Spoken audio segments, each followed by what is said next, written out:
right, ladies and gentlemen, I'm going to call us to order. It is 5:04 p.m. This is the December regular meeting of the Altadena Library District Board of Trustees. Good to see everybody. We will begin, as always, with our roll call. So, Trustee Andrews. Here. Trustee Capel. Here. Trustee Cervantes. Here. Trustee Wilkerson. Here. All right.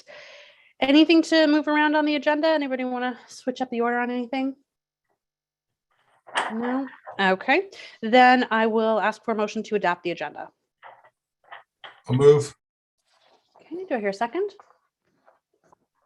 I'll second. All right, motion's been made and properly seconded. As with all votes in our virtual format, we will do a roll call vote. So, Trustee Andrews. Aye. Trustee Capel. Aye. Trustee Cervantes. Aye. Trustee Wilkerson. Aye.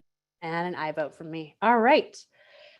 At this time, I'm not aware of any public comment on non-agenda items, but as always, for those of you watching on YouTube or otherwise joining us, if something comes in, we will absolutely do our best to entertain it at that point. Okay, next up we have our consent calendar. This is item 3 on your agenda. The consent calendar this month includes the approval of 2 sets of minutes. That's the regular meeting minutes from our November 22nd meeting, as well as the minutes of our special meeting from December 8th. Do I hear a motion to approve the consent calendar? So moved. Okay, do I hear a second? Second. All right. Any other discussion or debate on this item? Let's vote. Trustee Andrews. Aye. Trustee Capel. Aye. Trustee Cervantes. Aye. Trustee Wilkerson. Aye. And an aye vote from me. All right. So we are now into, there's nothing removed from the consent calendar, so we're into item 5. And first up, we have a special presentation. So I will ask our district director to join us for that.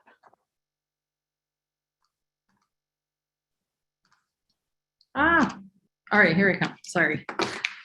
All right, so I believe this is our 3rd year of recognizing staff at their 5-year milestones of service for the library district.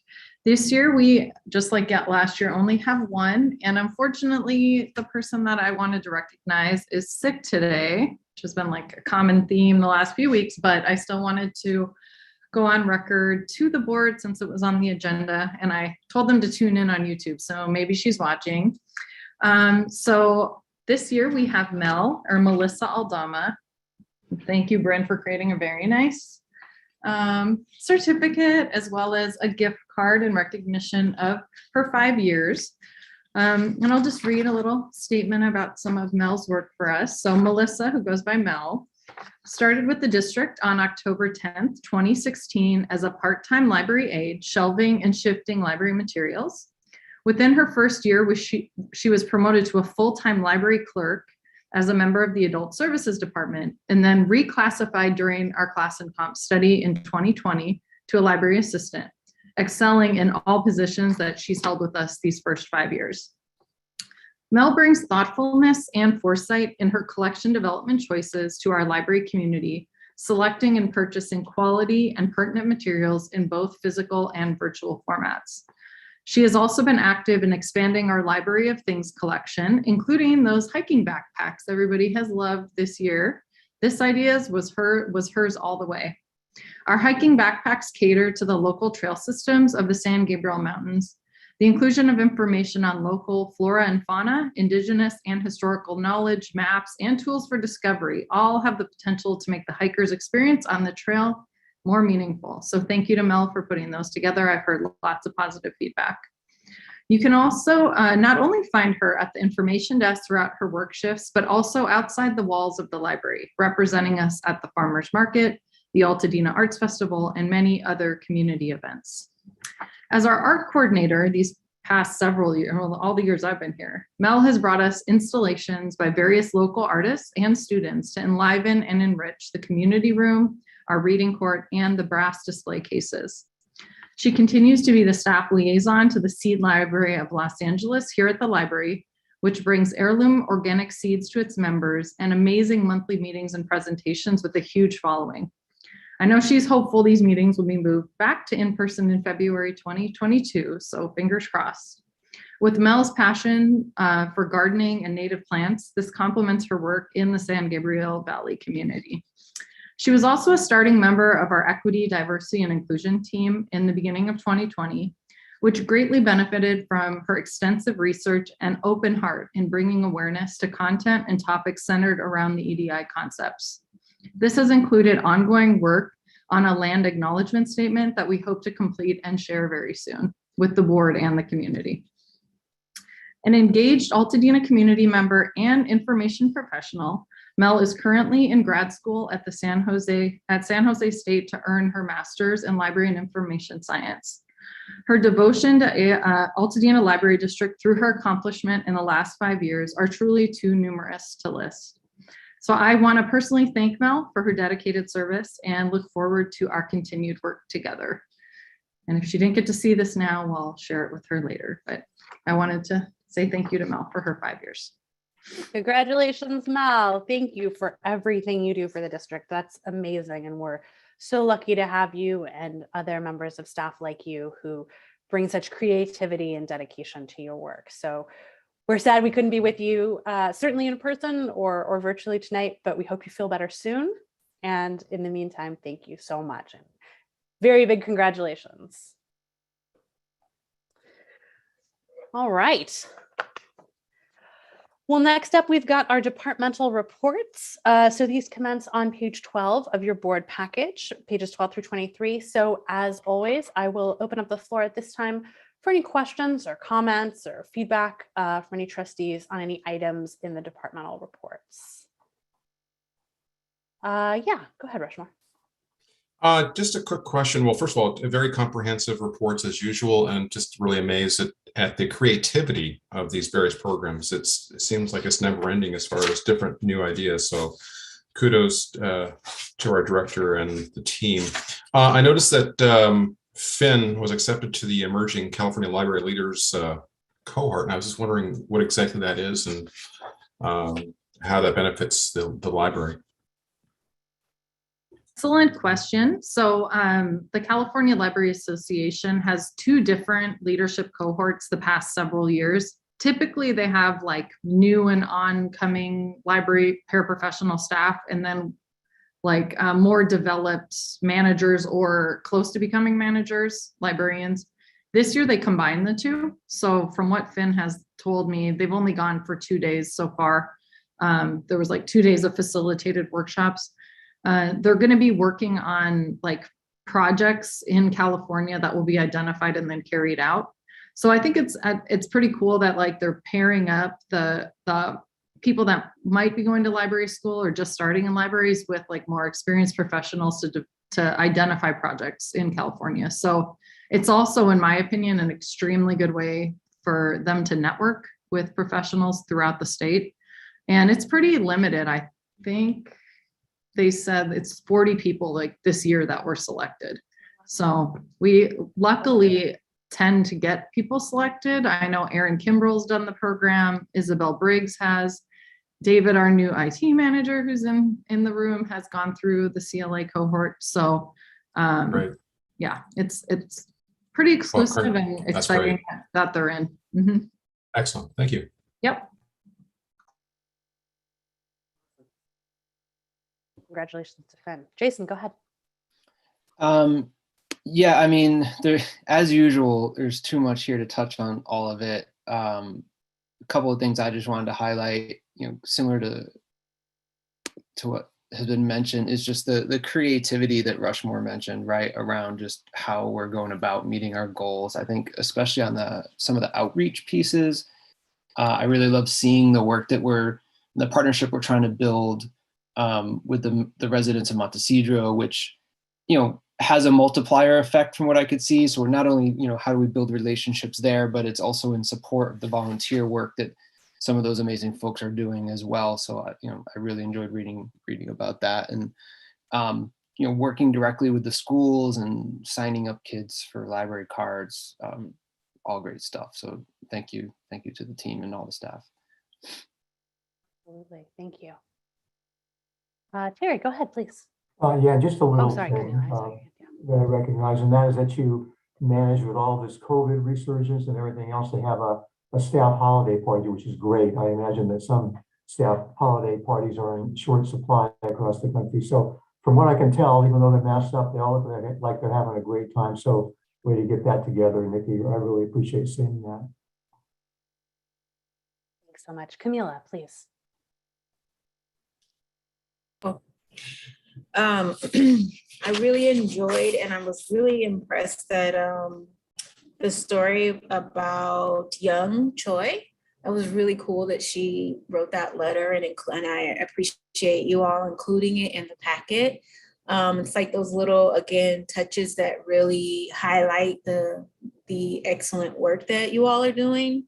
I thought it was really cool in, let's see, Diana's report about the adult crafts and people, she said the program attracted couples who are looking for an atypical date. That was really cool. I love that.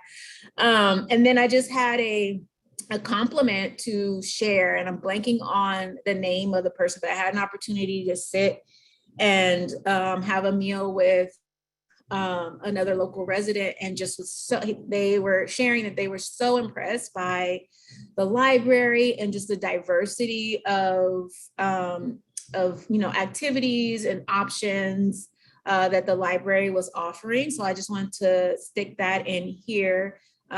He just was so impressed and, was saying like, I don't know if other libraries are doing things like this, and I don't either, but he just had a lot of great things to say about our library. And, I just wanted to share that with you all. That's awesome. Thank you so much for sharing that. Yeah, thank you, Camila. Love to hear compliments. And I did want to add to Terry's comment. Lot of kudos to our staff recognition team who planned the party and have been planning lots of really fun things for the staff to do. So that's being led by Yvette Casillas, our Youth and Family Services librarian. So I just want to give her a shout out as well.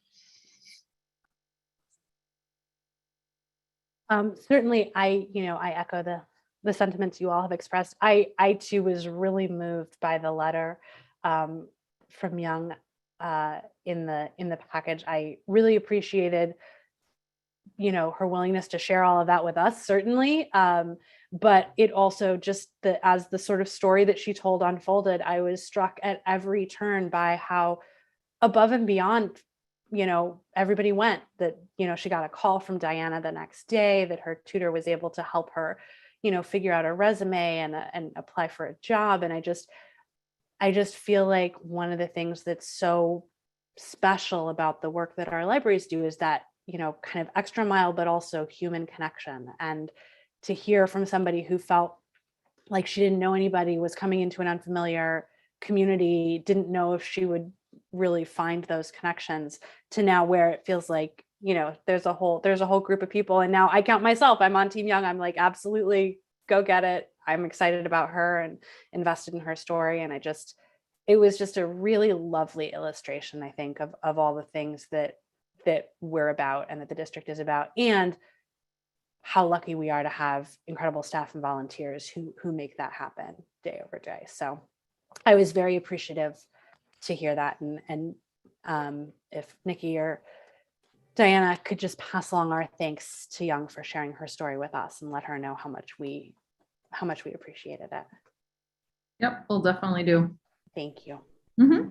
Go ahead, Camila.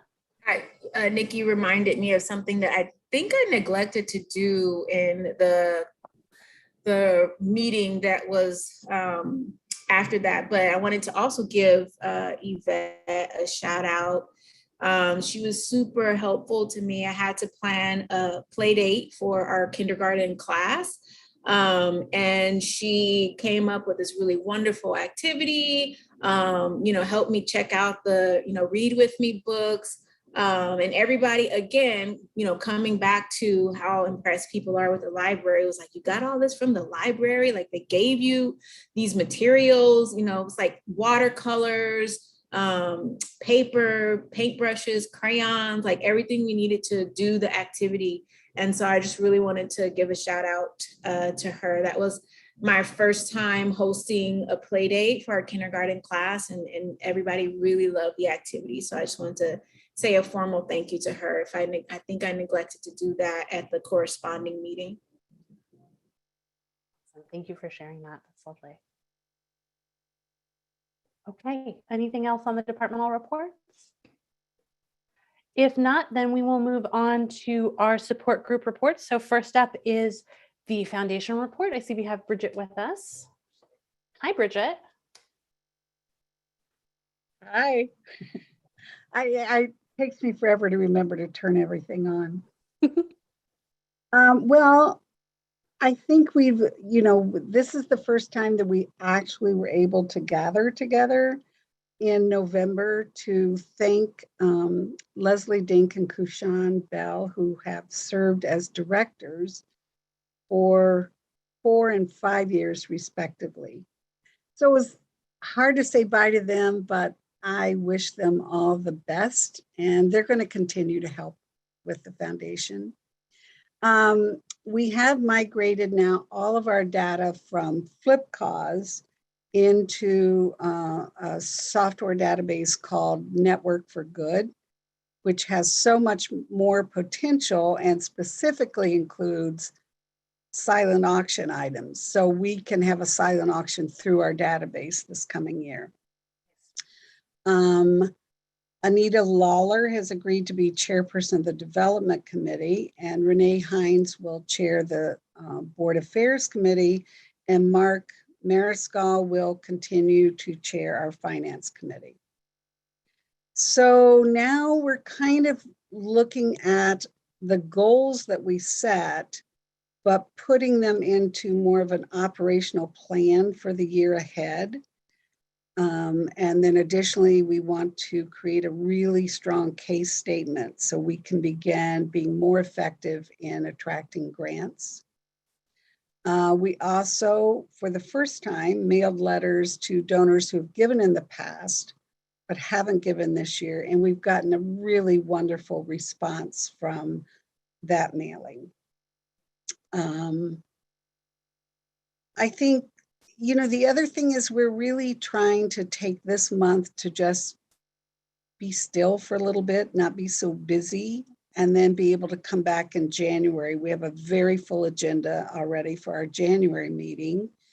And the directors have been contacting me. They really want us to talk with Nikki and her staff more to see how we can volunteer to be with Curiosity Connection to going into various things in the community. And I think that's pretty exciting. Now we just want to take the opportunity to say thank you, really, to all 5 of you for everything you do, also as volunteers for the library and our community. And we also really, really want to thank our incredible staff at the library who make everything possible through the Altadena Library District. And we are happy to fulfill our $30,000 pledge with a final gift of $15,000. So I'm going to close with this virtual greeting from our entire board. Well, thank you so much, Bridget. And certainly, all of us extend our great appreciation to you and to the rest of the board for everything you do. Here we go. Thank you.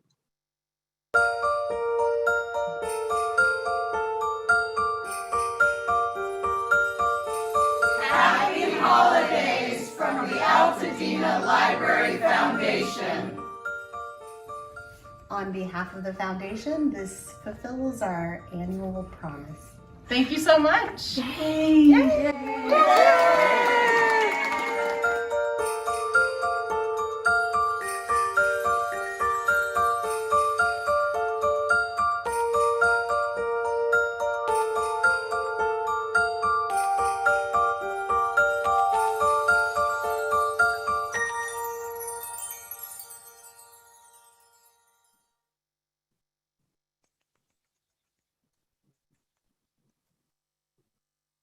Yay.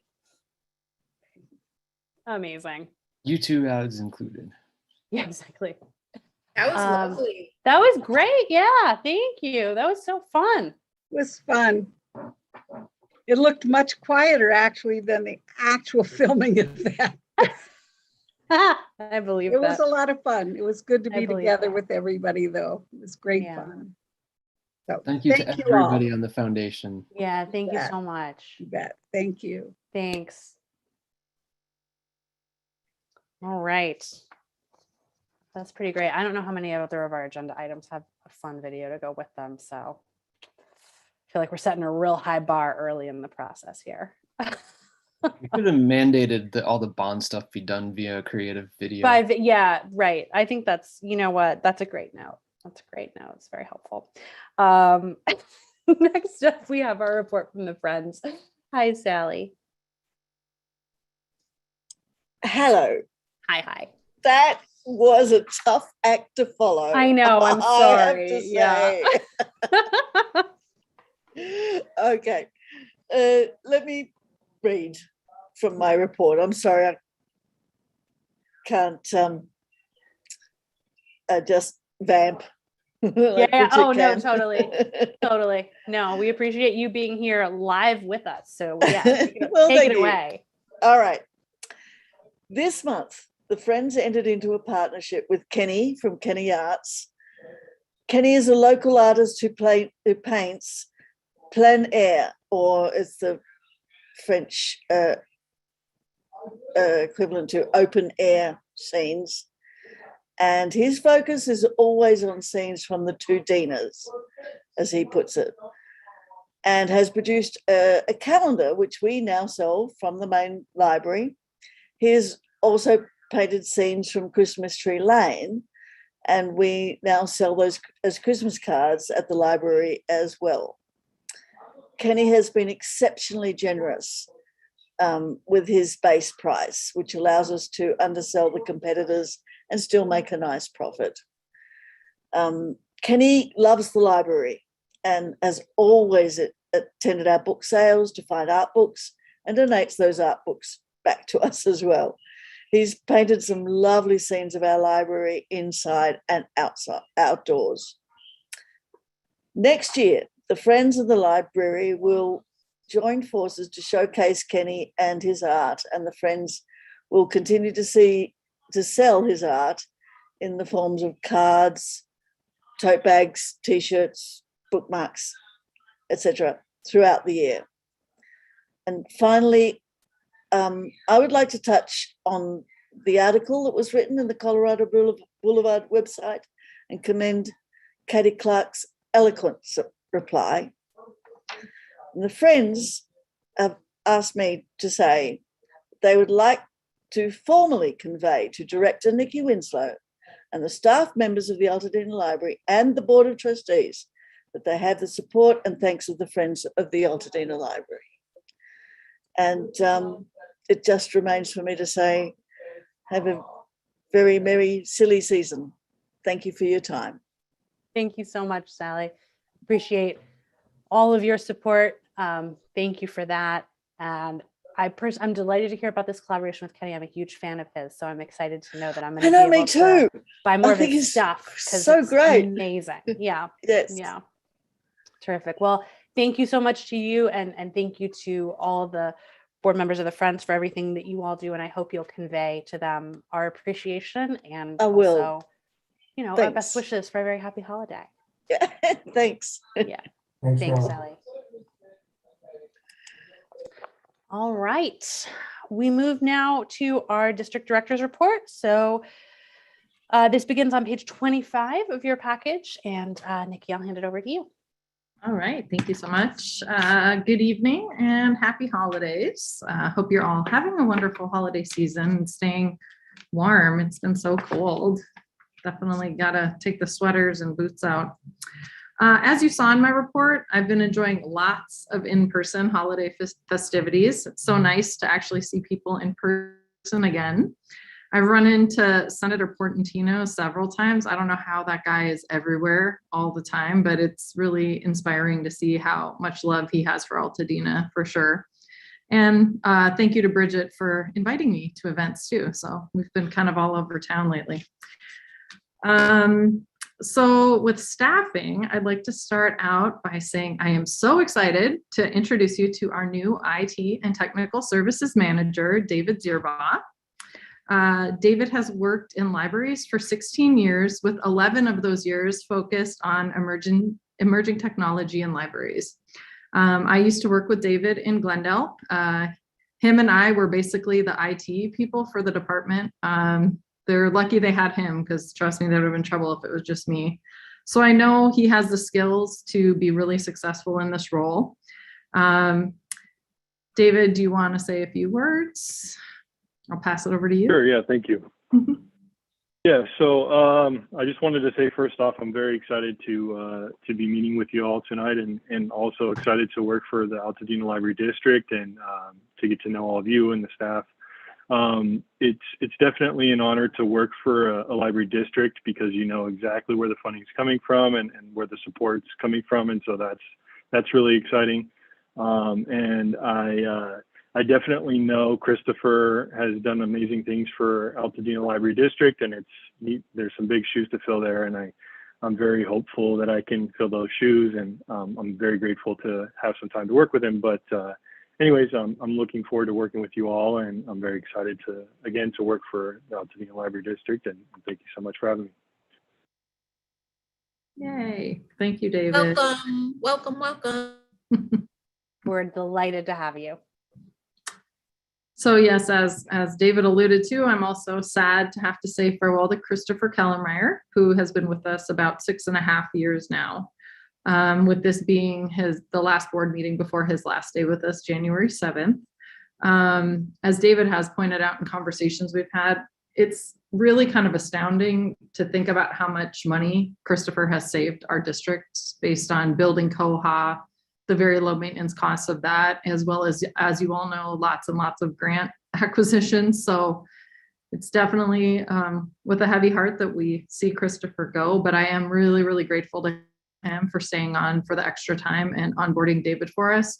It just shows his dedication to a smooth transition and his love for the district. So again, sad to see David go, but really excited to Christopher go, really excited to bring David on. So the only other update I really have, well, there's two. So our assistant library director is officially going to be starting January 4th. So you will get to meet Ashley Watts at our next meeting. So I'll save that introduction for next month. The other opening we have right now is for our office manager position. That's been posted since right after the last board meeting. Not a lot of applicants coming in, so I feel like we're going to have to continue to find other places to post it. It may just be slow because of the holiday season as well. So I'm going to continue to work with Cindy and Ian with Ide Bailey to screen applicants, potentially hold some interviews. But again, one thing I can say is we have a temporary bookkeeper right now named Yvonne who has really clean things up. So I'm feeling really good about where we're at right now in terms of the finances and the bill paying. I've been doing payroll and can continue to do so. So I'm not concerned. We definitely want to wait and hire the right person for the job, but we'll see how that goes. It hasn't been a overwhelming rush of applications so far. So I did want to point out we are almost going to be back to pre-pandemic hours with our new service hours in 2022. The shifts that we did make in terms of the hours were based on looking back at foot traffic and really what the needs of the being open and having service desks staffed. So starting in 2022, we're going to be open Monday and Tuesday, and this is main library from 10 a.m. to 8 p.m. Wednesday through Friday, 10 a.m. to 6 p.m. and then Saturdays, 10 a.m. to 4 p.m. Bob Lucas will be open Monday through Friday, 10 to 6.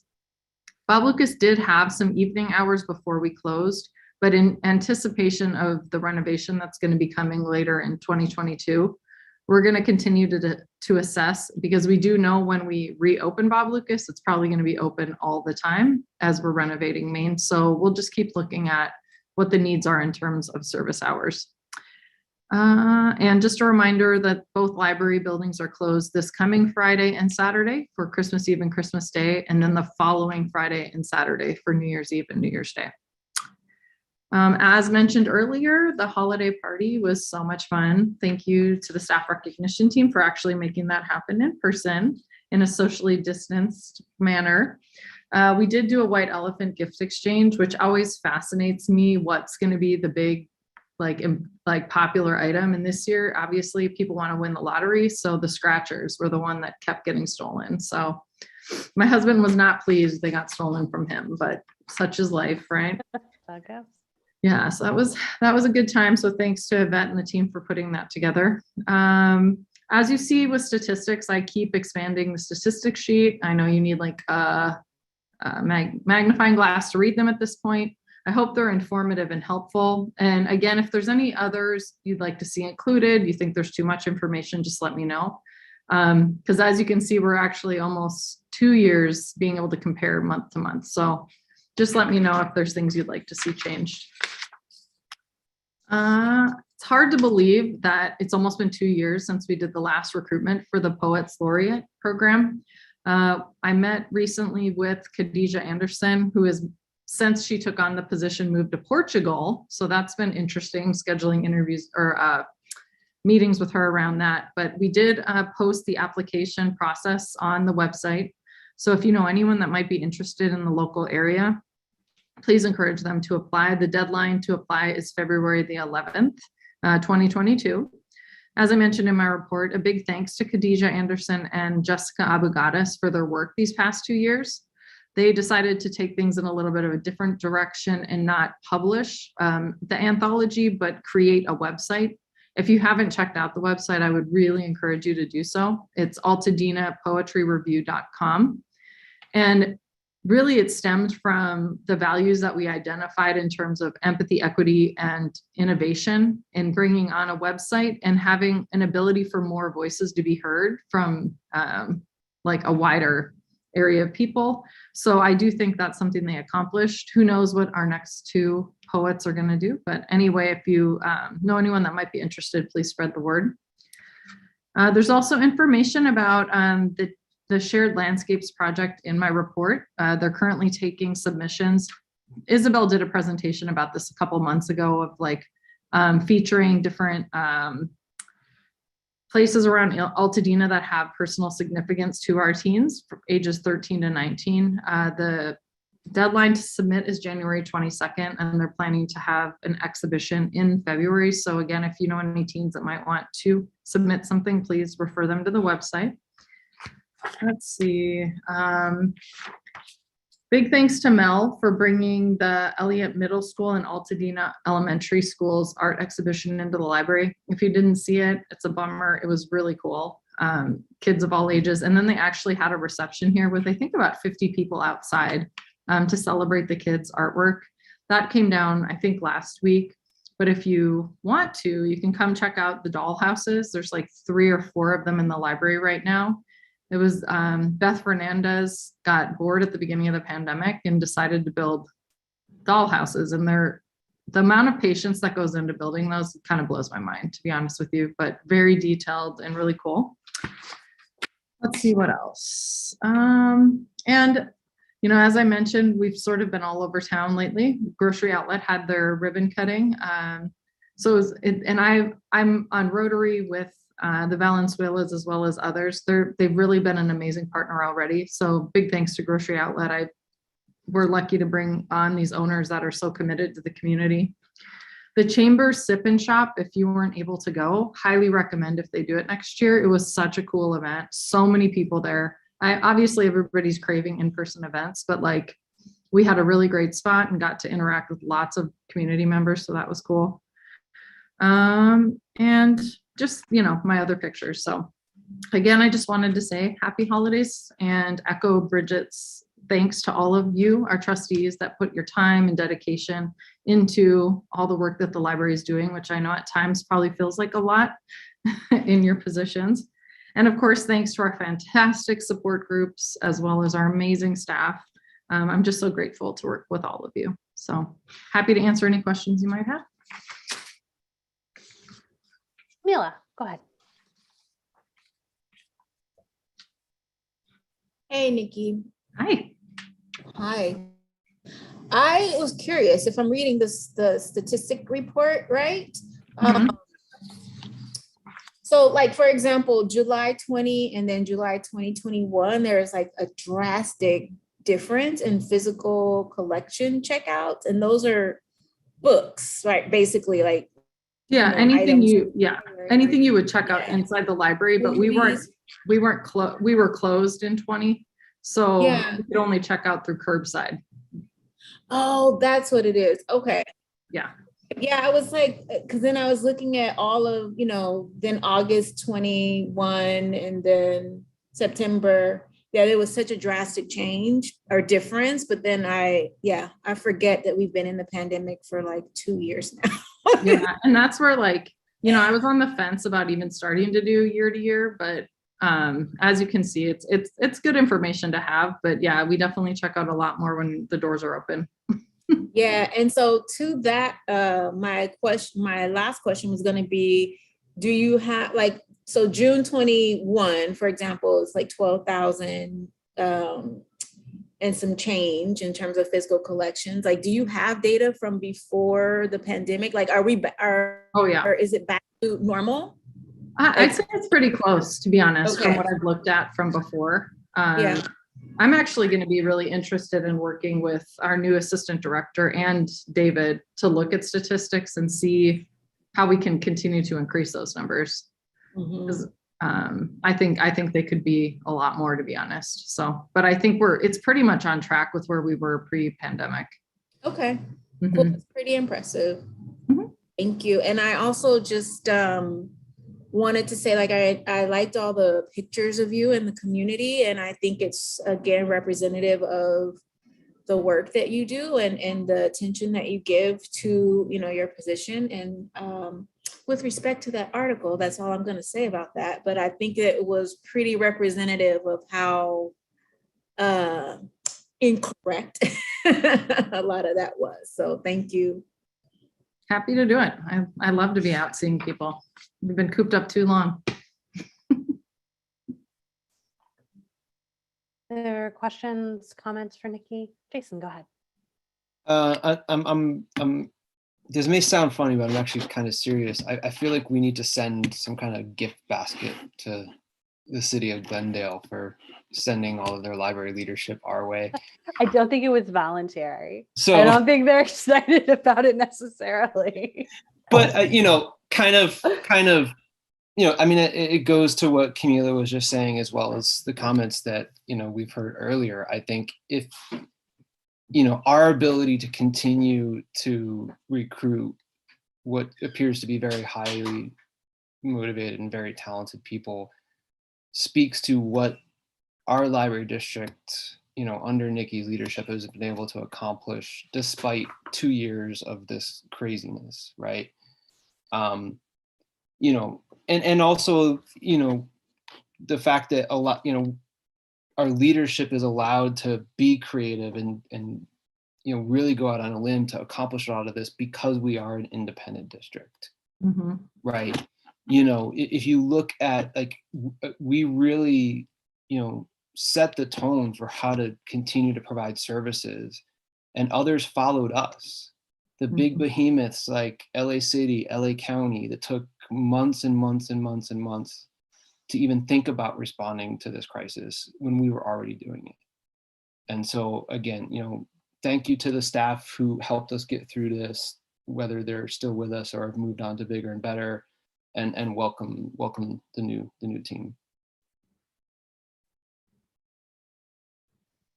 Thank you so much. Any other questions, comments, feedback for Nikki? Okay. Well, thank you so much for that. I think we can move now into our financial reports. Again, these begin on page 32 of your board package. We've got a report and some highlights there on page 32. Nikki, anything you'd like to draw our attention to? No, this is probably the most boring financial month I've seen thus far. Not much coming in, not much going out. So You know, we're at 33% of the budget year. We're pretty much right on track in terms of spending. Obviously, we're going to be getting our big check right now going in from the county for property tax. So things will look a little different in a couple months. But yeah, I was talking to Ian and I'm like, what are the highlights? And there really wasn't much to report. So happy to answer any questions if anyone has any. Any questions on the financial reports? I agree with you. They're pretty straight ahead this month. Okay, that's easy enough. I do have a question. Maybe this is an Ian question. Sorry. On the, we talk about it every month, on the donations and grants funds report, is the year-to-date target column, and I'm asking particularly about the expenses, is that percentage representative of the expenses kind of encumbered against that expected revenue, or the expenses of that line item total? Do you know what I'm saying? Like, I believe it's line item total, but okay, that's keeping in mind that that was what was allocated for the year. right. Okay. Yeah. Okay. So adult services to date has spent 61% of their budget. Of their budget that comes out of donations and grants. That So, was my question, of their budget that comes out of donations and grants, not Yes. their budget total. correct. Yeah. Okay, great. That's what I Yes. wanted to clarify. Thank you. Mhm. Yeah, Because on the I next page, couldn't yeah, make those match. yeah, I know. It's unfortunate that that next page does have the combined, which shows they're 25. 29. Yeah, exactly. Well, this is why I was trying to square it, right? So it was Yeah. my guess that it was the first. Okay, so Yeah. perfect. Yeah. Yep. Cool. Okay. Easy. Yeah. All right. Committee reports. I don't believe we have either a budget committee or a CFD committee report. Is that correct? Correct. Okay. Yes, that's correct. All right, perfect. Then let's move into our other committee reports. We've got a facilities committee report on page 39. Jason, anything you'd like to add to that or comment on about that? Nothing I just kind of highlight and point out a couple of things. And again, thank you to the continued incredible amount of help we're getting from our team at Racklin Partners on all of this. There's, this doesn't even come close to kind of capturing just a ton of work that's being done behind the scenes, both with the committee, our community focus group, and the full team, as well as the staff and Jonathan and others. But a couple of cool little things to update. We want to welcome some new folks. So Shauna Dawson-Beer, who joined us last week as the latest member of the community focus group. So thank you to her volunteer efforts. The other thing I just wanted to point out too, the last few weeks or last few meetings, folks have seen, we've been working on the tier 3 seismic evaluation, and kind of how, what we decide to do there is also influenced by the ongoing discussion about whether or not the library can and should serve as an emergency shelter, which, there's a bunch of standards that need to be met. You'll see this reference to risk category 4. So the really cool thing is that now that all the seismic is done, we've figured out that, we can go forward with that and still come in within budget for the seismic work that needs to be done. So that's pretty cool. And then kind of a, sigh of relief, I guess you could say, is, it's looking like what's coming in through the hazmat studies. We have the final report for Maine. We're still awaiting the final report for Bob Lucas. And so far, nothing to be terribly concerned with, no real surprises. So that's a huge deal. But obviously still very, very important that we continue to do all of our due diligence on those parts, so that before we're signing contracts and breaking ground, we know exactly what we're up against and can be very confident in our budget going forward. So yeah, and you'll see, I think part of what speaks volumes to all that, the importance of that work and what's gone into it, is some of the items that we'll be looking at and voting on later this evening. So Any questions? Cool. Well, thank you, All right. everyone. Perfect. Thank you so much. I don't think there's a redistricting committee report this month, right? Okay, perfect. All right. Liaison reports. We've got a report from Terry, our government relations liaison, which begins on page 40 of your board package. Terry, you want to speak to this? Yeah, and it's a brief report. It's just one item deal, but it's an interesting thing for trustees of special districts in LA County. And it's a call to fill 2 seats that will come open in May, and they will be for voting opportunities for other LA, for other oversight, if you will. It's the LA Local Agency Formation Commission. Excuse me. So you have a say in some of the policies being set for special districts across the county. So I thought it was interesting. It's pretty self-explanatory. There's an application that you would fill out, and you would get nominated by sort of informally by the board itself, and then you'd be put into a portal or a pipeline where people can look at your resume and vote on whether or not they want to put you in that position. So it's something for those of you that might be interested in expanding a little bit beyond our trustee duties here. This is really a good opportunity. Thank you so much. Any questions for Terry before we move on? Anybody going to go run LAFCO? All right. Thank you so much for that, Terry. That was really helpful. Good to know. All right. So that is all of our official reports. Any trustee reports anybody would like to make? Okay. Then we come now into our new business. So we'll begin with item 8A, and that is the review and approval of our 2022 operational plan. So I will once again hand it over to Nikki for her comments on that before we dive into it. All right. Good evening.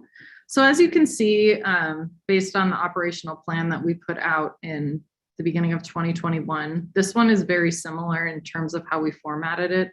We went back and forth on if we wanted to remove like the evaluation method and evidence of success, and the management team and staff agreed that we liked to be thinking about it from that standpoint as we're putting together the operational plan. The biggest difference that you might notice is last year we laid it out by department, and each department had its we are curious, we are connectors, and we are neighbors. That ended up being like, I think 17 or 18 pages to start. So we decided this year, rather than do it by department, we wanted to focus on the strategic priorities of we are curious, we are connectors, and we are neighbors, and identify 2 to 3 bigger goals with some of those more specific objectives underneath. I think it's much cleaner this way. And I know we're ambitious, but even this is a lot, as you can all see.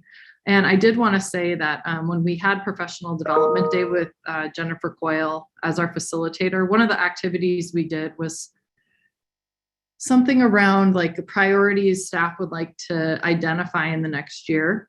And from that and all the note taking we did, we had a community mapping exercise with the staff at our next all staff meeting, where we had people, like we wrote down some and then they voted, and we identified the top 5, and all 5 of those priorities or objectives are included in this report. The number 1, interestingly, was establishing homebound services for seniors as well as expanded senior programming. Staff also, off the top of my head, I'm not gonna be able to think of it. Oh, but another one that came out was like identifying ways to reach emerging professionals and other groups that we aren't serving with programming and other services, as well as some of the other groups in the community. Staff also would like to do a professional development day outside of the library walls. That got a lot of votes too. So again, like this was really driven not just by, and we've had staff at all levels always build this plan with us, but I really feel like we tried to work on identifying like really clear priorities so we can be more focused this year on those. Happy to answer any questions you might have about it. Any questions for Nikki? Yeah, Terry, then Jason. unmuted here. This is really ambitious, Nikki, and more so than the last one I remember. So, congratulations. It's pretty well thought out, and there's a lot of things and some questions from me right off the bat when you look at goal number 1 on page 45. Mhm. And you talked about use lessons learned from the Youth Family Services audit to guide and implement diversity audits for Bob Lucas and so on. And I just wondered, as you go through these audit procedures that you've listed throughout here, do you have a template that you've developed you're working from, or one that you found somewhere that works well for what you're trying to do? Because I imagine there's lots of things to fill in, and there's benchmarks to be made, and then there's, do you exceed them, do you not exceed them, et cetera. Mhm. So I just wondered if you're using elements of another platform that you've had somewhere, or is it stuff that you're doing yourself? I believe, and she's on vacation right now, but Meeling Hamilton, our Youth and Family Services manager, created the audit that the children's staff or the Youth and Family Services staff have been using. It's really comprehensive. And they studied all of their collections up through the end of the last fiscal year. They completed all of it. So she's compiling a report right now. From what she's indicated to me, the numbers are not what we would like them to be at all. Largely, I think in some ways, because there's not enough materials published to satisfy like the diversity we'd like to see in our collections, which is, I think, why it's important that more and more of these studies are done so that publishers and authors see that data out there.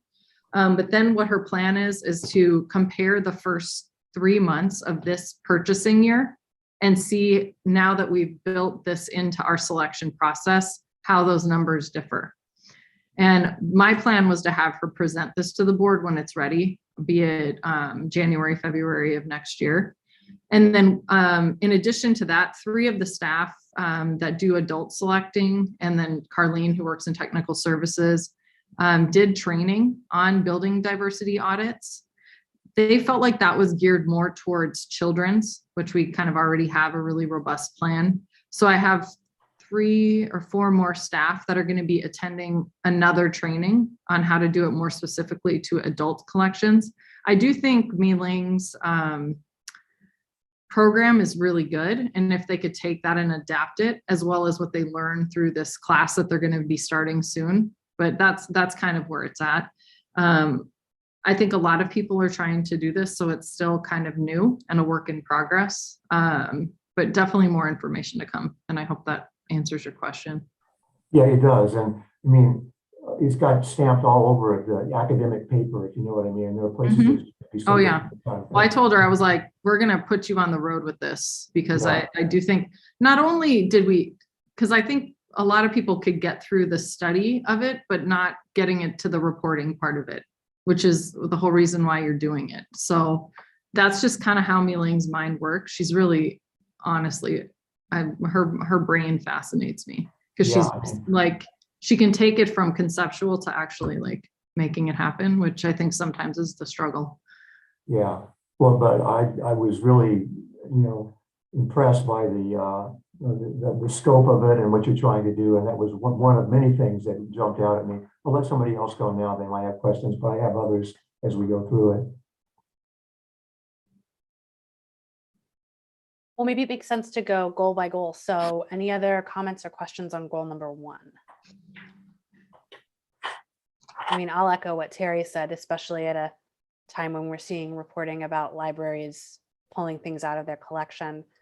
I'm, obviously horrified by that, but I'm excited to see us moving forward on making our collection more diverse, more inclusive, and more representative of all the folks who are here. So I'm excited to see what she finds. Anything else on goal number 1? Jason, did you have something? Yeah, I think Nikki said it half jokingly, but it would be really interesting to connect, when Mylin's done with that, to connect her with like the ALA, because I feel like if you could systematize that, I think it would help, to Katie's point, the librarians that are struggling with how do we push back on, frankly, it's just modern day book burning, but if this could become a tool that could help those librarians and other library professionals kind of put some real legitimate like statistics to what their collections are and aren't, it would be a really good tool, frankly, at national level to help push back on some of that stuff too. Yep. And it's going to come from the small but mighty Altadena Library District. All right. Sounds like we're ready to move on to goal number 2. So goal number 2, establish ongoing effective training and development opportunities for staff. Tons of great stuff in here. Any questions or feedback or comments for Nikki? Rushmore, go ahead. No, I think this is great. I really like though the succession planning being in place. Obviously, you know, we've talked about this in the past, and I think this is the next iteration as we bring in the quality staff here. You know, the cross training, but succession planning is very critical, so that in the event somebody does leave, we're able to pick up the pieces and it doesn't fall on the director's shoulders. And I think certainly with the assistant director coming on shortly, that'll certainly help quite a bit as well. But the succession planning is awesome. Thank you.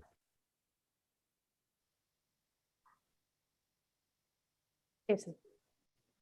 I just have a quick question, and this is just my own ignorance because it's new terminology for this, but I saw several points throughout here reference to emerging adults, and I just haven't seen that before, and I'm not sure what that is describing. Yeah, my question exactly. I wanted to hear more about that.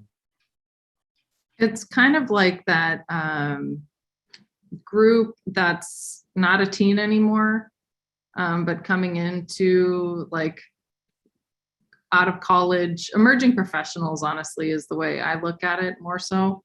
So I don't know if I need to change that, but it's like this group that we tend to lose right out of like high school / college that maybe aren't coming back in the library yet with their kids, because that's typically where you end up finding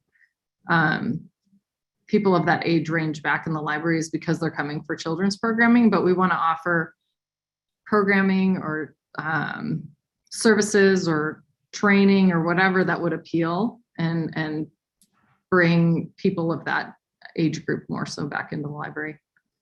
I don't know if that helps. I would say in the fiction book world, they call them new adult. New adults. New adults. Yeah. I like emerging adults better, but yeah, I've seen it. I've seen them labeled as new adults. They're not YA. It's not, adult. So they're new adults. I had another question in that same category down when you talked about special sensory needs programming for children and family. And does that mean someone that had a hearing deficit, or is it physical sensory deficits you're talking about, or something else? Are we still on goal 2? No, we're on goal 3, guys. I'm sorry. Yeah, let's stick with goal 2 for a second. It's okay. There's a bunch of fun stuff in here. Yeah. Anything else before we move on? Anything else on goal number 2? Okay.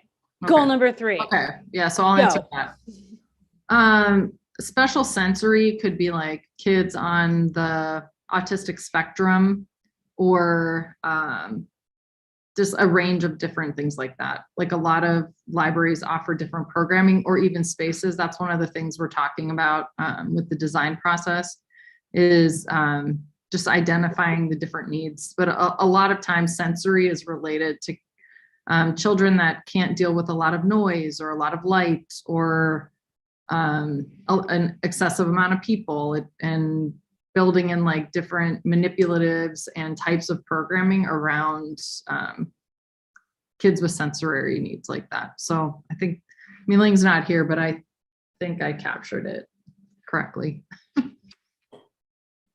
Camila, oh, sorry. I saw the hand from Sure. Camila and then Rushmore. Okay. So yeah, and then we'll come back. I noted that, and I was gonna say a thank you, because I think that just as things change, like for example, in the field of psychology, even there's more of a focus on sensory processing and how kids develop with respect to just this, the sensory process, to use that term again. And so I think, again, it's really forward thinking to, be considering how to welcome these littles into the library and to, address their needs, because as we see, I would say personally, we see trends in mental health. And I think that that is where it's heading, down the pathway of really assessing and taking more stock of, of how we process the world through our senses and how that impacts how kids develop. So yeah, thank you. Rushmore, go ahead. Along the same lines, goal or objective number 1 of goal 3, and the evidence of success is increase outreach to the unique and underserved communities. So speaking along the same lines, we know that they're there, and you're already doing a great job with your outreach. So how would you adjust, or how would you do the outreach to the unique and underserved? Well, more specifically, unique. Any thoughts to that? Yeah, I think it's continuing to build relationships with more organizations in the community. I know bringing on Ashley Killian from New York Public Library as our community partnership librarian.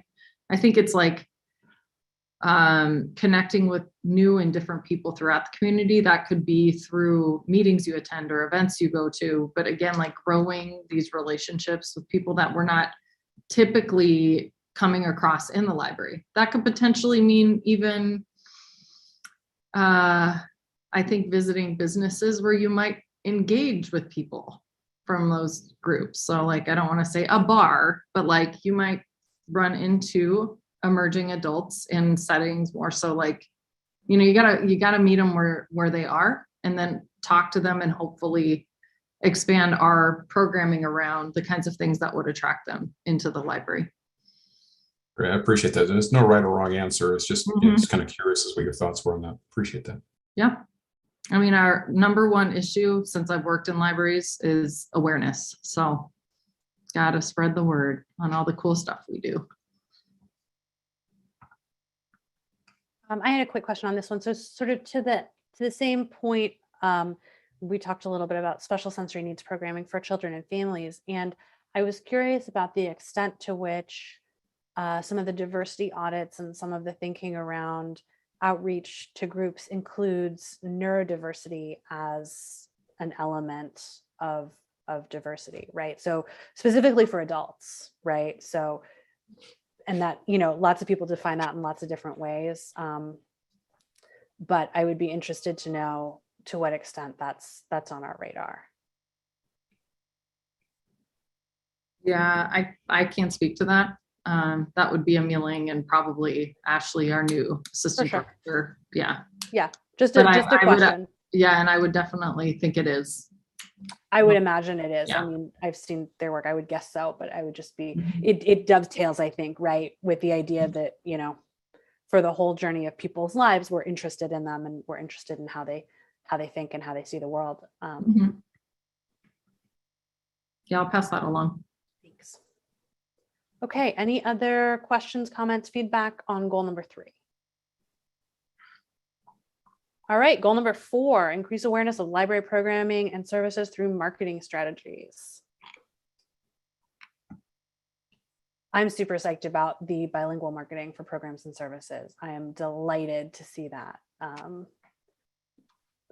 I'm excited that it includes paying for translation services, which is so needed, so important, and not something that people should just do for free, but so critical. Rushmore, go ahead. I was just kind of curious about identifying the funding. So what are your thoughts about identifying the funding for the translation services? Is that something that we could, for next fiscal year, look at, just an allocation from our, the operating reserves that we've got, considering we're above the 50% threshold? Yeah, I think it's potentially something we could talk about when we do mid-year adjustments with the budget committee, as well as making sure we build that into the marketing budget for next year as well. I think part of it is Bryn has been identifying costs so that we make sure that we have the money we need to make sure we're doing that.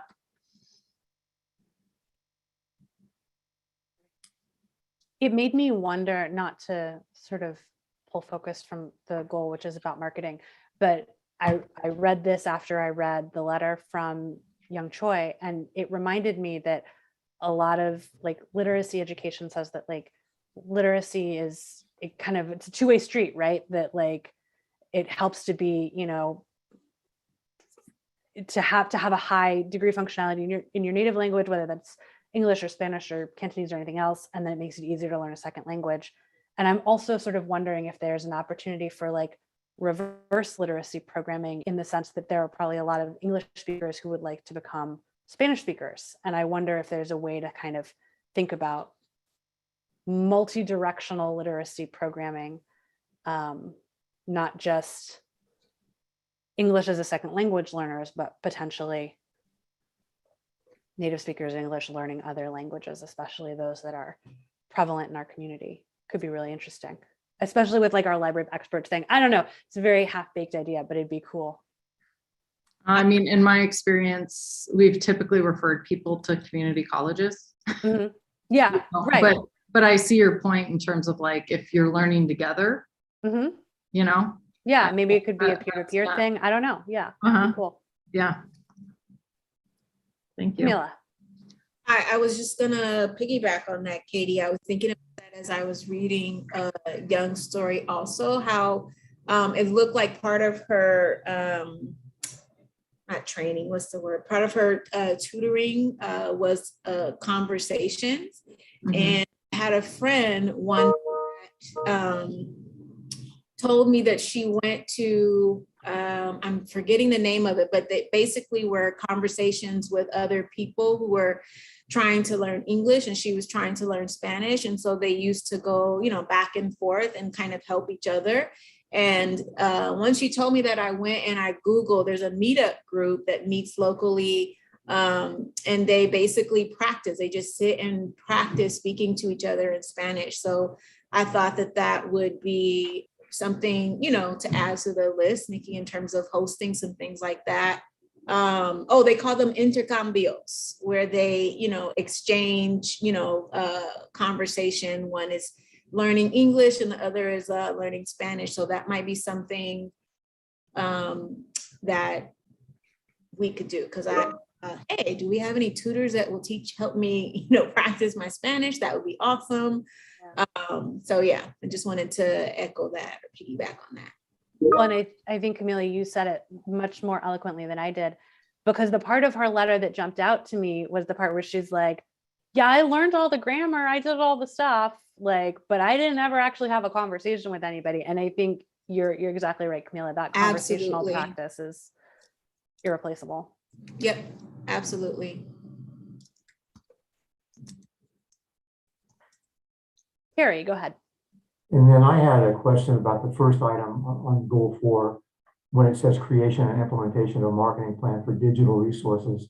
So are you talking there about the cloud library and platforms like that we have? Okay. Yeah, that and our databases and press reader, and you know, there's a lot of, thankfully a lot we've gotten from the state this year through extra funding that they had, but they're expensive and we really want people to know about them and utilize them, you know? Yeah, I think that's a challenge. And my personal, you know, encounter with that is when I talk to friends about books and where they can get them. And I talk about cloud library and there's a lot of great stuff there. A lot of them just don't know. And I'm not saying it's your fault, you know, the library's fault that they don't know, they just aren't engaged. But getting the word out would certainly be good. And that's something that you can measure, I suppose, in your current spreadsheet with the checkouts, the digital checkouts that you have to look for the success in that. So I'm all behind that one. I think it's a great platform and there's a lot of people that should be using that. Yep, totally agree.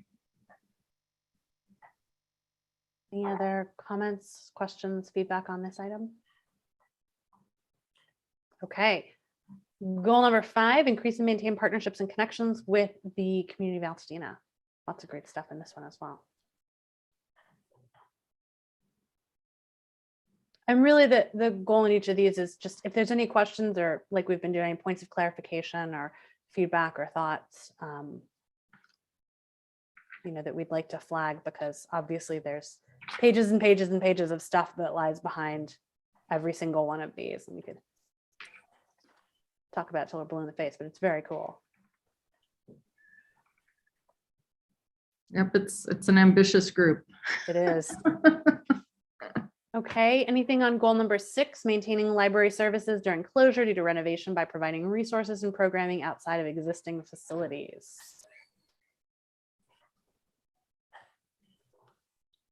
Jason.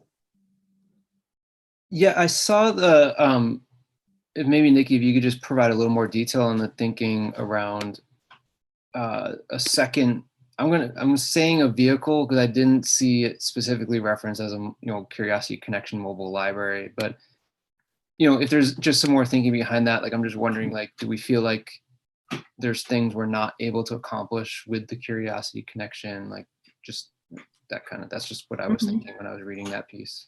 Yeah, part of it was when we were talking about how are we going to spend the $250,000 in a way that, like, we don't build ourselves into a corner around needing, that funding moving forward. One of the things that came out was the need for homebound services, and Community Connection is amazing, but it is full of stuff.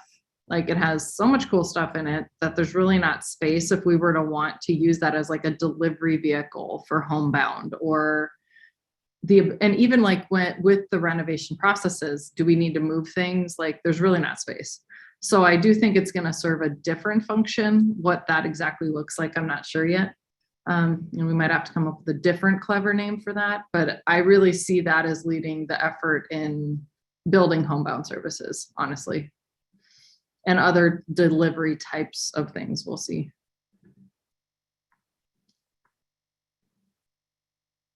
I had a quick question about objective number 1, the self-service vending machines. Submission of application for $250K, is that the same $250K, or is it different money where this is like a grant? But no, it's okay. Yeah, it's the money from the state that Assemblymember Holden secured for us. Right. So I guess my question is, like, do we have statistics from other places about, like, usable lifetimes for these kinds of things, wear and tear? Do we, like, it's basically a capital investment, right? Just kind of placed someplace else. And so I'm curious to know what kind of lifetimes we would expect from something like that, when we would need to replace them. I'm thinking ahead for our, like, capital reserve fund management. Yeah. Because this would certainly be something that would fall in that category. Yeah. And what's interesting is when I went to PLA in 2019, right? No, 2020, February. I was researching vending machines at that time. So we ended up not deploying those and designating the money to be able to do that. So I'm imagining the technology even in the last 2 years has changed. So I'll definitely be doing some research on what's available now, because there's different types too. Like, a couple of years ago, there was a big push for DVD exclusive. Like, obviously that will not be the case anymore. So I'll be doing research, because again, they change. Right. Well, this was my big question, right? Is, like, to what extent are they modular? Can you kind of future-proof them and put different stuff inside? Yeah. Or are they dedicated to specific kinds of materials or specific whatevers? And how do you connect all that? Can you do it with your app? Like, the ones I was looking at a couple of years ago were basically like, you swipe your card and you open a door, and because everything's RFID'd, whatever you take out from the shelves checks out to your card. So you really could have whatever you want in it, which I think is definitely the better way to go, because it's just way more versatile. But again, I'm not sure what they're looking like 2 years later now either. So, and I would imagine the technology may have changed a lot, considering all these library closures that happened, so more to come. I'm not exactly sure. Okay. Yeah. Interesting though. Mm-hmm. Anything else on this goal? All right. Goal number 7, bring resources and services to patrons where they are.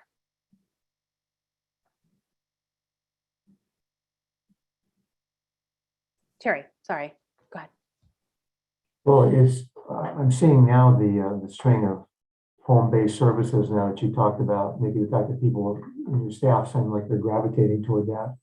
And I wondered what the transitional age youth residential programs are. Is that kind of like foster care programs or things like that? And are there a lot of those in our area? And is it something we really need to pay attention to?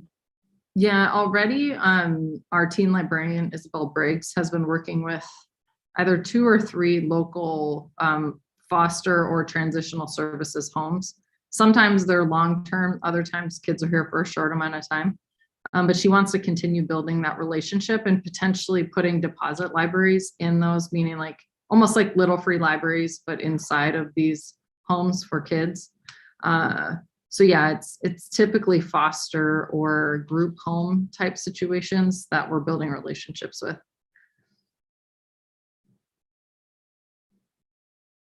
And then just to follow up, completely unrelated, but just a minute ago, I thought I heard you say that something about library closures that are occurring.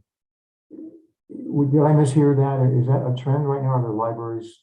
No, I mean, with, during the pandemic and everybody had to close, like identifying different ways to provide services. And I'm imagining vending machines were one of those options that popped up.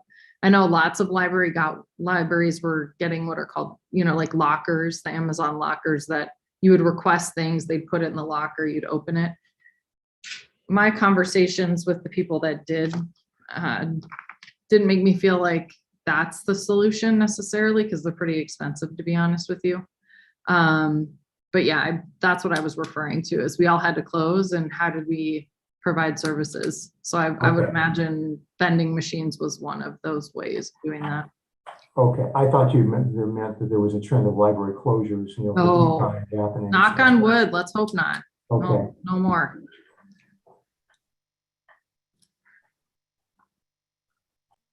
Anything else on this item?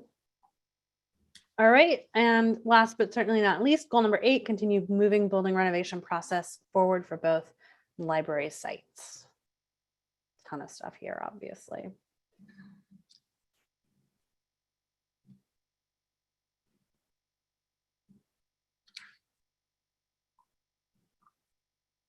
Go ahead, Terry. Did I see a hand from you? No, maybe I had not. a sort of an unrelated question, I guess. Go ahead. And it goes back to a previous report, and that when you look at the capital management firm, architectural team to create design for both libraries, I know we've had a vacancy, Jason, for a while on the CFD or on the facilities committee regarding someone that needs to fill that. And I never really quite, is that something that's like out in the community, we're looking for recruits right now to fill that position, or how's that going? Yeah, so that there was a final at-large seat that we had out there, and that's the seat that Shauna has volunteered to take on. Is that what you're talking about for the community focus group? That is what I'm talking about. Okay. So it's filled now, right? It is, but one of the things we talked about in the meeting that we had last week with all of the groups was, I think it's obvious from this discussion we've been having, right? We're all about, opportunities and not closing doors. And so if there's somebody who feels very strongly that they want to be part of that and could bring something to the table, we will still, look at those applications and consider folks. Okay, so if I spot somebody in the community that might be a good fit, I talk to them about it a little bit. Yeah, absolutely. And then, I think it was in the report, but, we'll be doing a lot of work to publicize it. We have kind of penciled in a bunch of open to the general public meetings on all of the stuff going on with the facilities, especially now that we have an architectural firm on board. So throughout January and February. So, more to come on that, but that'll also be additional opportunities for the community too. Thanks. If you are in that situation where you'd like to become part of the community focused group, head to altadena.org/building, and you'll see all the stuff about how to submit an application form for that at-large role, and we would love to hear from you. All right. Anything else on any other goals or the operational plan? I feel like we've been pretty thorough. There's a lot going on. This is an ambitious plan, especially with everything else we've got going on, but I think it's pretty exciting. So with that, I would like to ask for a motion to approve the 2022 operational plan. So moved. Okay, do I hear a second? Ambitious, but I think you guys are gonna rock it. Second. Oh. Okay. All right, motion's made and seconded. It's loose. It's December. You know, it's the December meeting. We're taking it as it comes tonight. All right, any further discussion or debate on this item? All right, hearing none, we'll take a roll call vote. Trustee Andrews. Aye. Trustee Capel. Aye. Trustee Cervantes. Aye. Trustee Wilkerson. Aye. And an aye vote from me. Also, big ups to the new format. I think this is a lot easier to follow. It makes a ton more sense. So thank you for that. Agreed. Absolutely. Yeah. Okay. Item 8B is our bond issuance document. So this will be familiar to everyone from the special meeting that we had earlier this month. And so basically what we've got here is all of our various documents, including our fiscal agent agreement, our bond purchase agreement, our preliminary official statement, continuing disclosure agreement, and all the stuff that we have to do in order to issue and sell bonds. So what we're looking for on this one is an approval of resolution, resolution 2021-11. But before we get to that, does anybody have any questions, Nikki? And I think we have Mernal Shaw with us here from BB&K. So if anybody's got questions, I'm going to punt them immediately to Mernal because I don't know. Happy to answer them. Perfect. Perry, go ahead. Well, I have one procedural question, I guess, and that is that since the resolution itself has all of the approvals of these different documents and so on, do we vote just one time on the resolution, or do we vote on these things separately all the way through? Just one time on the resolution. I did want to bring to your attention that between the special meeting and today, we have made a change on the authorization amount to reflect the, I believe it's 21,125 of the principal amount that was recommended at the special meeting. And we have made changes to the documents to preserve your ability to issue a second series of bonds for the remainder of the authorization if necessary. Those are the only changes that have occurred since then.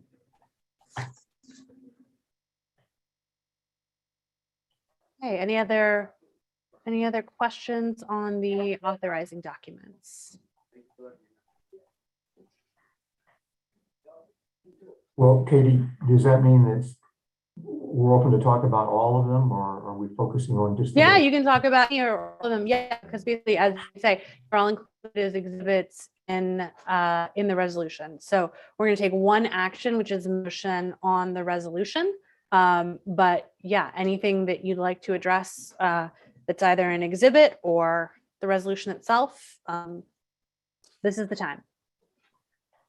Well, I had just I guess a couple of comments and questions about the financial document, the fiscal agent document. And that is that as it went through all of the procedures involved in the bonds and issuing the bonds and managing the bonds and so on, it occurred to me I wasn't real clear on how much work our staff is going to have to do to take care of a lot of these things. And as I read through all of these with all the different requisitions that the library director would have to do and the managing of bonds that might get mutilated and all these things that can happen, I got a little panicky because I'm not quite sure which part of that falls to the fiscal agent that we hire and which part of it we have to do. So, sure. I'm happy to address that issue. The replacement of the bonds and all the notices that go out, those are all taken care of by the fiscal agent. As far as the requisitions from the various funds, that will be your staff. They will be providing invoices because the fiscal agent does not know whether or not invoices submitted to them are accurate or authentic. And so it would be district staff that would be submitting the requisitions with invoices showing proof of what the expenditures are, which I think, Nikki, you could chime in, but that's something you would be keeping track of anyway. And then there's a form that goes with it that will be signed certifying that the expenditures are appropriate for the bond proceeds. Yeah, I believe a lot of that's going to fall on our CFD administration firm that will handle the disclosures as well. And wouldn't Racklin be handling a lot of that too, at least as far as the receipts to support the expenditures?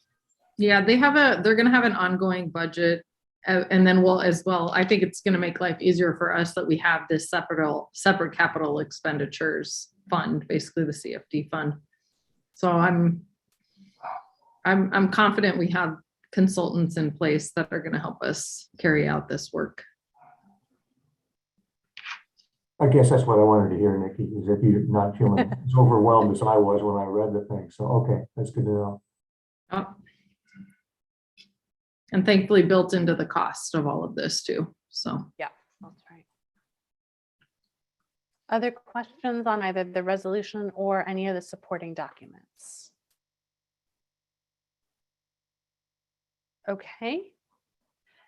If there are none, then at this time, I will ask for a motion to approve resolution 2021-11.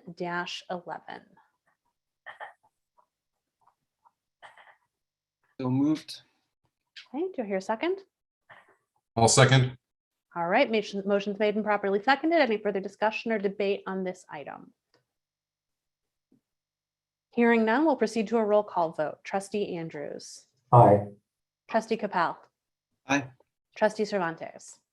Aye. Trustee Wilkerson. Oops. Aye. And an aye vote from me. So that passes unanimously. I feel like I say this every time because we're doing a lot of big stuff every month, but this is a big one. So congratulations, everybody. That's a huge step forward. So thank you so much. And thank you to Meral and the whole team for getting all of this stuff prepared so that we could move the bond process along at a time when interest rates are in our favor.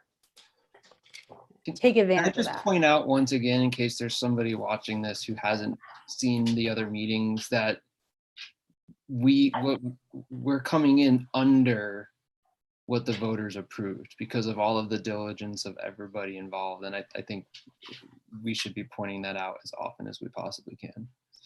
I think that's a great idea. Put that in goal number 6 or whatever about all the things that Bryn is supposed to do. But yeah, I think it's a really important point. That's right. That's right. Okay. Well, thank you so much, Mernal. Thank you so much for being with us. And I'm sorry, I didn't say it earlier, but I see that we had Doug Anderson with us as well from Urban Futures. Doug, thank you so much for being here. I think we are in good shape. So very exciting. Really appreciate it. Okay. Thank you, everybody. Thanks, Doug. Thanks, Doug. Happy holidays. Happy Thank you. holidays. Same to you. All right, so that brings us to item 8C, and this is our monthly remote teleconference Brown Act compliant resolution that we do every month. So this gives us our remote meeting capabilities for the next 30 days. This is found on 220 of your package, after all the exhibits. So I don't know if anybody has any questions about this. We do this every month. Jason, go ahead. I know this came up in October, but I just want to ask again, since we're meeting early this month. Mm-hmm. I haven't looked at the calendar, but are we covered into the January meeting, or Okay. I have the same question when we were doing the resolution. I feel like I asked either Nikki or Diego the same thing. But if you look at the language of the resolution, basically it covers us from December 30th through January 30th. So what we're doing is we're just going calendar month, right? So when we do this next month, it'll be, January 31st through February 20, whatever if. So yeah, it absolutely, so we'll be set. Great question. All right, then I will ask for a motion to approve Resolution 2021-12. Terry, you're muted. I'm so sorry. I hate that. I know. I move that we approve 2021.12. Thank you so much. Do I hear a second? I'll second. All right, motion's made and seconded. Any further discussion or debate? Let's vote. Trustee Andrews. Aye. Trustee Powell. Aye. Trustee Cervantes. Aye. Trustee Wilkerson. Aye. All right, and an aye vote for me. So we are set through the end of January. Okay, well, that takes us through our new business. How's everybody doing? We feeling good? You want to keep going boldly forward? Yeah, fantastic. Me too.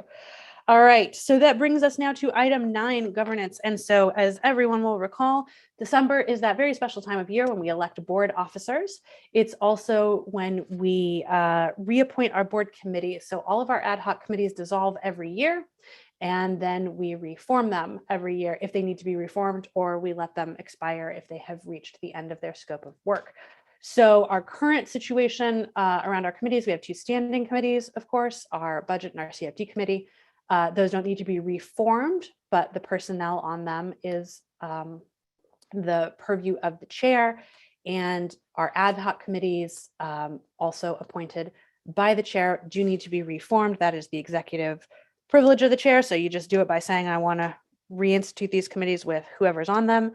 And similarly with our board liaisons, those get appointed by the chair every December as well. So that's our liaisons to the Friends, our liaison to the foundation, and our government relations liaison. So that's all the stuff in there. We also have an item on there about our board orientation and retreat.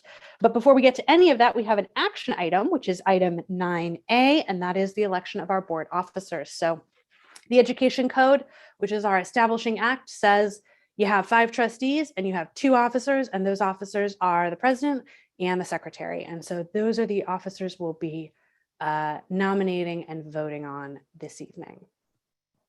So I think it makes sense to start at the top unless anybody has any objections. As I've expressed previously in meetings, I have been honored and delighted to serve for 2 years as board president, and I am equally honored and delighted to pass that to the next person who should sit in that chair, believing as I do that keeping that responsibility moving is not only good for the district, but good for the board. So at this time, I will open the floor for nominations for the position of president.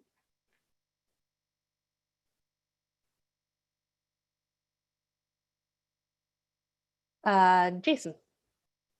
I would like to nominate Trustee Cervantes for the position of president, if he would accept. What did I do to you, Jason? Come on now. I think you'd be great, especially with your background and your experience. You're clearly committed to the board. Yeah, thank you. I appreciate that. I agree. Me 3. You beat me to it, Jason, because I was going to do it if you didn't. So bravo. Do I hear any other nominations?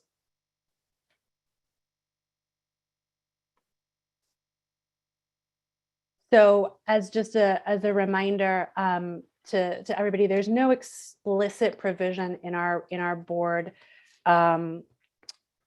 bylaws or rules or anything that says that the chair has to that one person like presumably do it forever. But I think that it's really good to have people move through that. So I'm excited to hear the nomination for Trustee Cervantes. I wholeheartedly back it.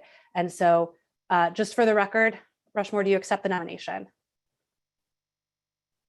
I didn't come into this last year, November, thinking I would be nominated. Working with all of you, I just, and the breadth of knowledge all of you have and the professionalism of Nikki and the staff. I'm certainly was not thinking this next year I would be doing this or accepting a nomination, and I'm deeply honored and privileged to be able to do so. And if elected, would be honored to be able to carry on what you've done for the last 2 years. You've laid on a tremendous track record and laid on a clear path, and your leadership's been second to none. So it's with that I would accept. Thank you. That's very kind. I appreciate it. And you have not just my full confidence, but you will have my assistance if I can do anything to help you as we go through a little bit of transition, and then you'll have my full support going forward. So, okay. Hearing no other nominations, we're good to do this by acclaim, but we're still going to vote on it because that's the kind of law-abiding group we are. So nomination has been made and seconded for Trustee Cervantes as board president. We will take a roll call vote at this time. Trustee Andrews. Aye. Trustee Capel. Aye. Trustee Cervantes. Aye. Trustee Wilkerson. Aye. And a very enthusiastic aye vote from me. Congratulations. Thank you very much. Appreciate it. This is sort of a procedural point. In the past, and I think it may have happened to me. It definitely happened to Betsy, which is why I'm remembering it, Trustee Khan. But the gavel has been sort of unceremoniously thrown at the new person, and they have to run the rest of the meeting. So I'm happy to continue taking us through it, or I'm happy to hand it to you as you prefer. You know what? I will let you handle, the rest of this meeting, and I'll take it thereafter, the subsequent meeting. You've done such a great job. Thank you. Fair enough. Fair enough. All right. Then our second item is the election of our other officer, the board secretary. And so even though secretary is what it says on the tin, really this person kind of serves as the vice chair, right? So because we have fantastic staff and the very capable Diego, who serves basically as the clerk of the board, really what the job of the secretary is to preside in the event that the president is unable to preside, and also to do a lot of signing of resolutions because a lot of our stuff needs 2 signatures. So that's pretty much the long and the short of it. So at this time, I will open the floor for nominations for board secretary. I would nominate Camila. You're getting some side eye from Camila, but I'd like Yeah, to. I'm getting, oh, yeah. Yeah. That's a good thing, though. I would nominate Camila as well, if she's willing to accept. Nominations are coming Great. thick and fast. I love it. This is one of the things that's so weird about the Brown Act, because we can't have conversations like normal people, except right here and right now. So acknowledging fully how completely weird and awkward that is. Camila, how do you feel about that?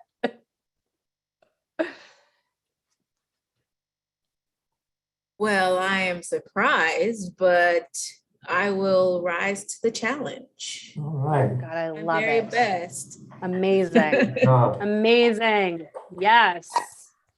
Here, here. All right. Then I have heard a nomination and a second for Camila, for Trustee Wilkerson as board secretary. Oh, go ahead. I was going to say, Rushmore, you are not allowed to take any vacations or be absent from any meetings. Oh, well, you've already said yes. You didn't see my vacation schedule for 2022. Too late. Weird that all your vacations happen on Mondays. It's totally fine. That's right. Very specific. All right. So nomination has been made and properly seconded. So at this time, we will take a vote. Trustee Andrews. Aye. Trustee Capel. Aye. Trustee Cervantes. Aye. Trustee Wilkerson. Aye. And a hugely enthusiastic aye from me. Congratulations to our new officers. We could not be in better shape. Thank you to both of you guys for stepping up, and you're both amazing. And I will virtually ceremoniously pass my pen over to you, Camila. Awesome. All right. So at this point, now we have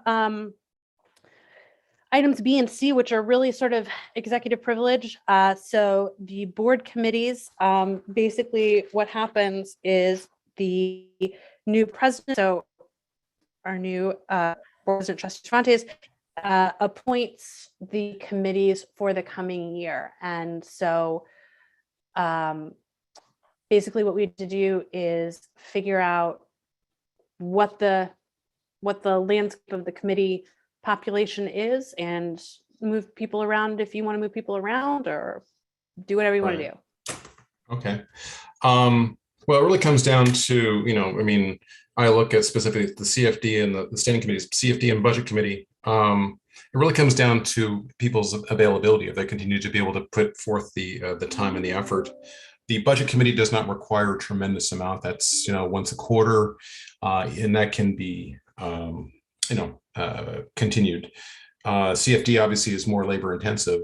And right now we've got Jason and Katie sitting on that. Maybe basically, I'm going to ask, Jason, do you have the bandwidth to continue on as the chair of that committee? Yeah, I definitely want to stay on the committee. And I think I can continue the chair work. It's very much a team effort. I want to be clear on that as well. Sure. And I do think, with everything that's coming up next year, next year is just going to be completely nuts for the library district, not for our work, but the other committees as well. And so I do think continuity is going to be important as well. Right. Okay. Okay. And then so we've got the budget committee. Now I'm going to actually have to, and I hadn't really, honestly, really contemplated this, Katie, and to the rest of the group. So it was somewhat of a surprise, but now we've got to think about all the specifics. Terry, you did a great job on government relations. I'm assuming you'd like to keep that. I make that unless you have. I'm happy either way.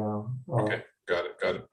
Camila, would you be amenable to taking on the chair of the budget committee?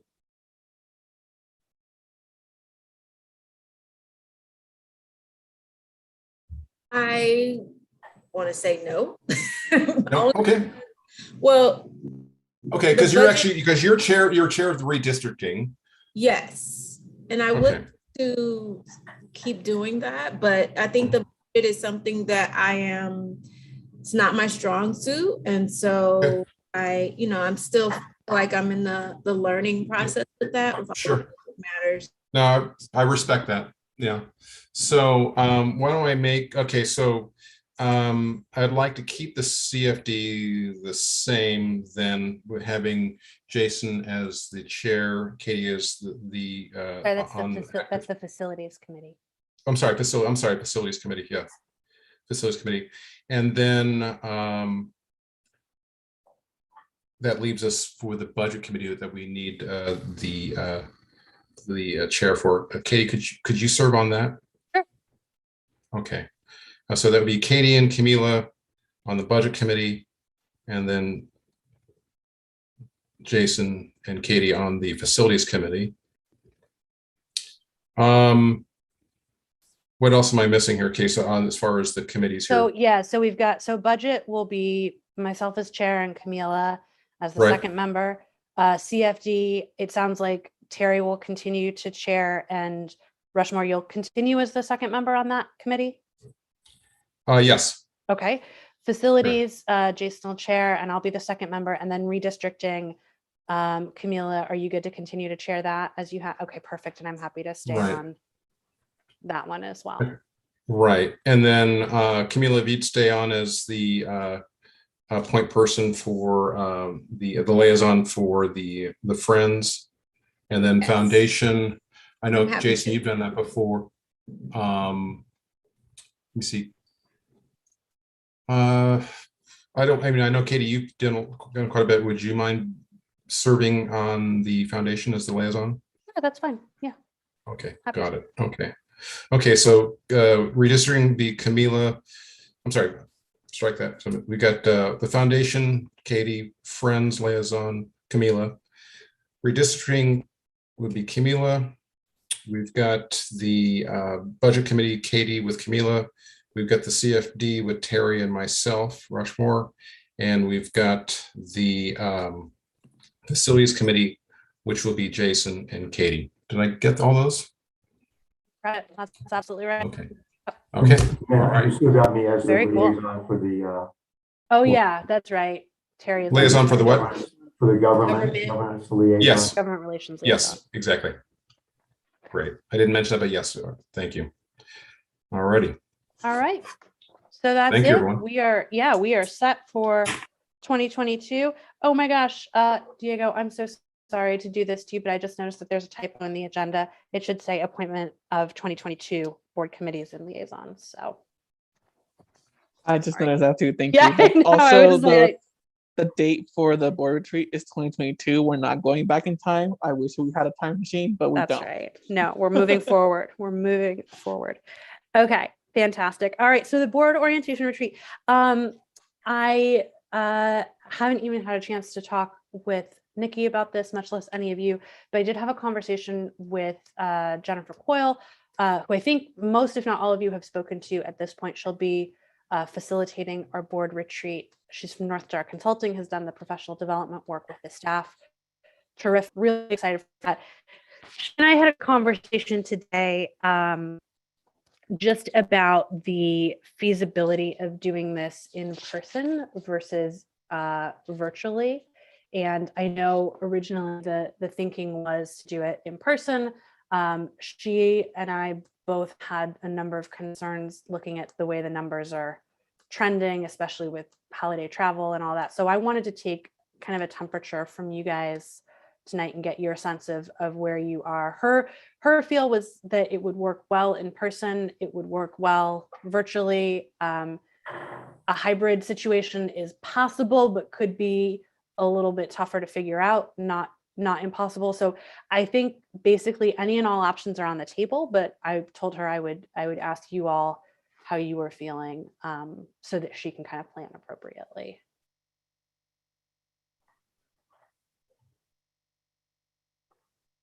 Well, I'll go first. The question is whether we are comfortable doing it remotely through Zoom or doing it in person, right, Katie? Right, that's right. Okay. And I've got there's some medical issues in my family that I need to handle, and the best way to do it is with a virtual meeting for me. So I would be more comfortable giving this, the portent of a surge that's coming. Everybody's agreeing on that. I think I'd be more comfortable doing it virtually. Great, thank you. I'm certainly comfortable with that to make sure that everybody's able to participate. Yeah, and we want everyone comfortable in that setting. We don't want anyone feeling at ease. So I would agree with that as well.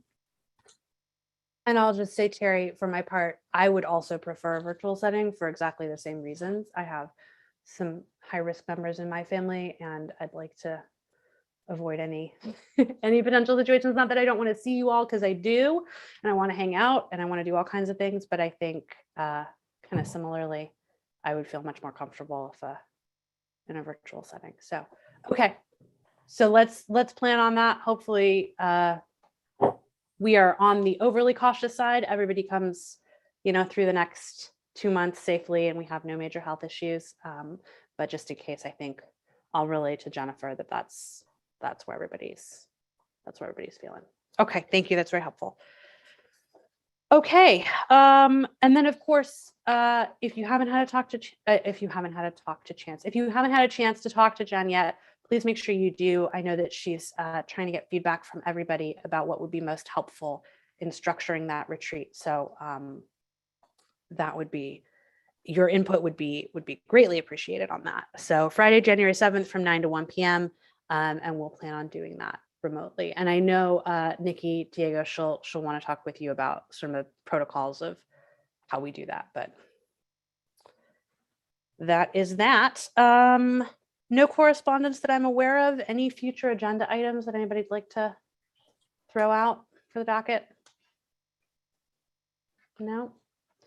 All right. Well, ladies and gentlemen, that brings us to the end of our regularly scheduled programming. Oh, Rushmore. Katie, Go ahead. Oh, everybody's got a thing. I love it. All right. I saw Rushmore then, Terry. Go ahead. Well, I've only been on since last November, but I want to thank you for your leadership, over the course that I've been here. And I know they've been doing it for 2 years. It's a tremendous commitment of your time. And you've done an exemplary job, very professional, on point, and you have a mastery of all of the topics that we're covering, and you handle sometimes uncomfortable conversations in a professional, delicate manner in which everyone feels comfortable to be able to speak their mind. So really appreciate your time and commitment to not only the four of us, but certainly the board and the citizens of Altadena that you've represented extremely well during your tenure, and it's we're proud to call you a neighbor. I appreciate your time. Thank you. I really appreciate that. So that one of the things that I did say to Jennifer is like, did Katie receive some special, super awesome training to do?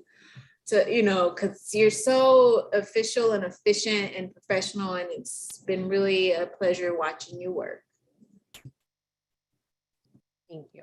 Yeah, and Katie, I'll chime in. We would not be here as a library in talking about bonds and rebuilding and all this stuff without you. You've done just an amazing job, and been a pleasure to watch you at work this whole time. You can really wrangle a gavel, I can tell you that.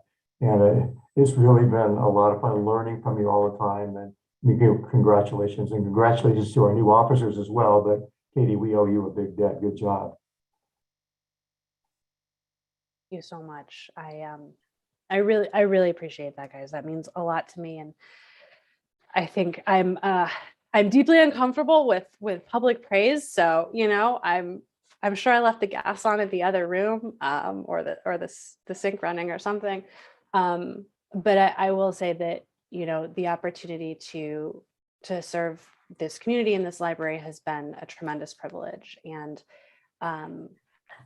I feel really fortunate that I had that opportunity to step up and step in when things were pretty messy and pretty uncertain. And I feel very grateful for the trust that all of you have shown in me, certainly, and for the trust and the support and the incredible hard work of our amazing staff, the support groups that keep everything moving, our volunteers. And I really appreciate it. I'm not going anywhere. I'm gonna be here, but I'm also really excited to support and build up our next round of leaders. And I know we're going to see incredible and amazing things from this district for a long time to come. So thank you so much for the opportunity.